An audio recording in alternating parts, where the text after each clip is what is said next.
La basilica romanica di San Zeno, risalente al XII secolo, fu costruita in onore dell'8° vescovo di Verona, Zeno appunto, nonché attuale e amatissimo patrono della città scaligera.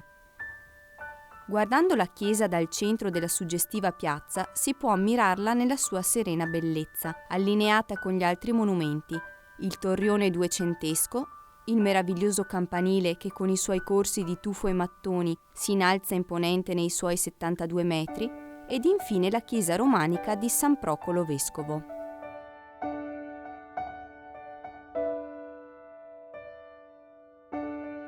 Il sole di questo grandioso scenario è il grande rosone a 12 spicchi, detto la ruota della fortuna, per la presenza tutt'attorno di 6 figure rappresentanti le diverse combinazioni del fato. Sotto il rosone 2 leoni sorreggono le colonne del protiro, riccamente scolpito di immagini molto caratteristiche, mentre a sua volta, sotto di esso, nella lunetta dipinta si può vedere San Zeno, che dopo aver sconfitto il demonio benedice lo stendardo comunale giallo e blu.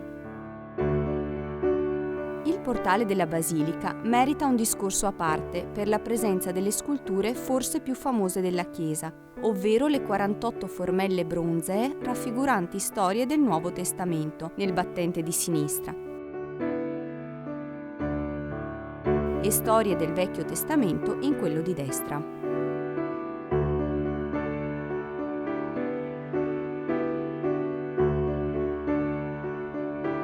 L'interno della basilica dal grande soffitto ligneo a carena di nave è diviso in 3 navate e disposto su 3 livelli, la chiesa matrice, la chiesa superiore e la cripta.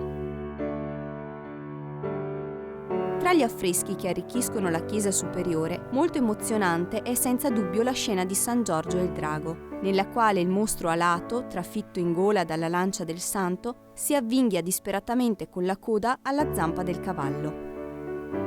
Nella chiesa superiore si trova anche la particolare statua del San Zeno che ride, scultura molto amata dai veronesi per il sorriso buono del loro patrono.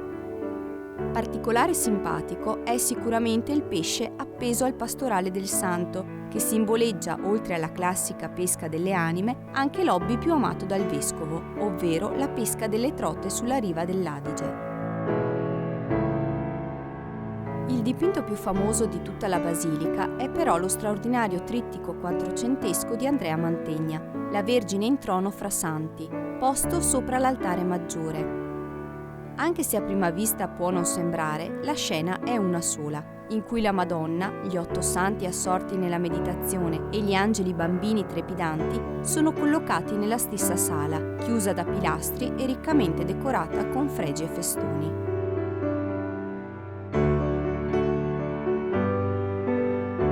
I resti di San Zeno sono invece custoditi nel cuore della cripta, con il corpo avvolto in un abito vescovile e il viso coperto da una maschera d'argento.